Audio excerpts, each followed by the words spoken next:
नमस्कार मंडळी, गौरीज किचनमध्ये तुमच्या सगळ्यांचं खूप खूप स्वागत आहे. मंडळी, कैरीची आंबट गोड चटणी आजची ही रेसिपी. खरं सांगू का, ह्यात लहानपणीच्या गोड आठवणी लपल्या आहेत.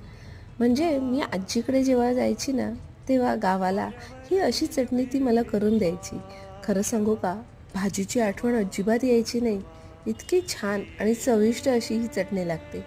चपाती, भाकरी तुम्ही कशासोबतही चटणी खाऊ शकता आणि खूप छान आणि चविष्ट लागते. तर ह्या सीझनला ही चटणी नक्की बनवून बघा. तुम्हाला येते का अशी आजीची आठवण? अशा जुन्या काही आठवणी असतील तर माझ्याशी नक्की शेअर करा. आणि आजची ही रेसिपी आवडली असेल तर नक्की तुम्ही लाईक करा, कमेंट्स करा आणि सगळ्या तुमच्या फॅमिली मेंबरपर्यंतही शेअर करा. तर अशी ही आजीची आंबट गोड चटणी कशी वाटली ते नक्की सांगा. धन्यवाद.